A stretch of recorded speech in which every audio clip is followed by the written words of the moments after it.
What is going on, you guys? It's your girl Diana, back at you with another YouTube video. After the release of a brand new Pokemon Scarlet and Violet DLC gameplay trailer, we have a ton of new information to go over, so of course today I'll be going over all the details so you know exactly what to expect. So let's go ahead and hop into it.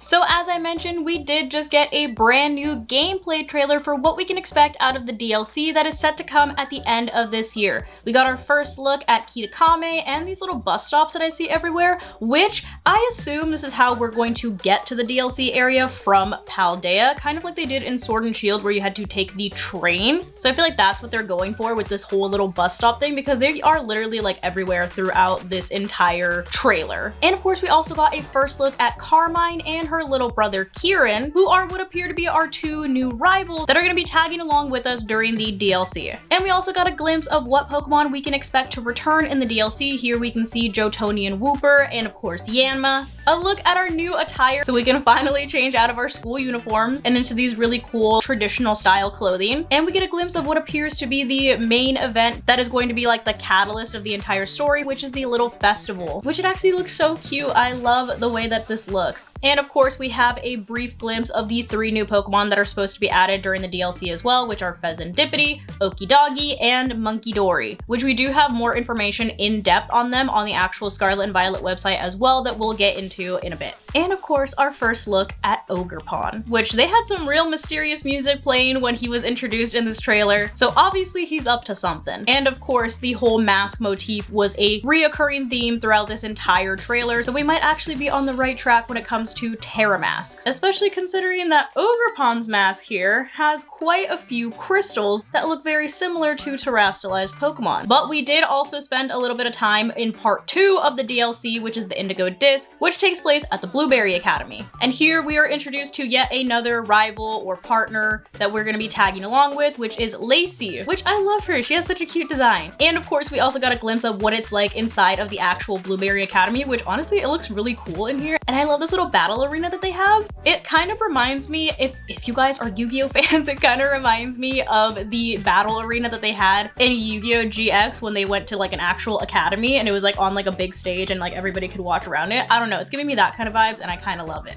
And I think my favorite part of the Blueberry Academy is that they have this little like biome that's split into 4 different habitats. And of course each habitat has its own Pokemon that spawn there, which I think is so clever. And we can see the return of so many old favorite Pokemon. We have Metagross, we have Milotic, which is literally one of my all-time favorite Pokemon, and of course we have an adorable little Flagon here terrestrializing into a fire type, and a ton of other Pokemon as well that we obviously have not yet seen terrestrialize. And we end off the trailer with this cool glimpse at a close-up of Terapagos, which I love that like the actual types on its shell like are like pulsating, like as if they have like life in them and they're like alive with Terapagos. I don't know, I just thought that looked so cool. Thought it was a nice touch. But like I said, we do have a ton of more in-depth information on the actual website about our new characters that we were introduced to, and of course a little more information on some of the Pokemon that we will be seeing in the DLC as well. So starting off with our new characters, it says here, introducing some of the characters you will meet at Blueberry Academy. You'll meet plenty of new people while studying abroad at the Blueberry Academy. Among them are Cyrano, I don't know if that's pronounced correctly, but you know, we're out here trying, the director of the academy, and Lacey, a student here. So these are the 2 new characters that we'll be meeting when we do get part 2 of the DLC. I actually really like the way that the Blueberry Academy like uniforms look. I feel like they're a lot more stylish than what we have over in Paldea, so if I get to wear this instead of what we've been wearing, I am a-okay with that. But it says here about Cyrano, he acts as the director of Blueberry Academy, which he founded. Having heard rumors about you and your adventures, he visits Paldea to invite you to his institution as an exchange student. It seems that he is a longtime acquaintance of director Clavel. And then for Lacey, it says a second-year student at Blueberry Academy. She's a reliable person who shows you around the academy when you first arrive. Her Pokemon battling skills are apparently nothing to scoff at. So I guess this is our version of Nimona for when we go to the Blueberry Academy. We do also have quite a bit of information on the base of our operations during our school trip. So this is for part 1 of the DLC. So it says here, in part 1, the Teal Mask players will head to Masui Town in the land of Kitakami, which will act as their base of operations for the duration of the school trip. The community center in the middle of Masui Town is a public gathering place where the locals can get together and chat. There's also a shop nearby with toys and magazines on display, and just outside the town, you'll be treated to a view of picturesque fields and rice paddies. It looks like there's also a park a short walk from the town called Loyalty Plaza, where you can see the statues of Okidagi, Monkey Dory, and Pheasantipity, a trio that the villagers fondly call the Loyal Three. To the east of the village, you will find the Kitakami Hall. This is the venue where the villagers hold the Festival of Mass, a tradition that has been passed down for generations. A variety of stalls appear during the festival, selling everything from candy apples to yakisoba.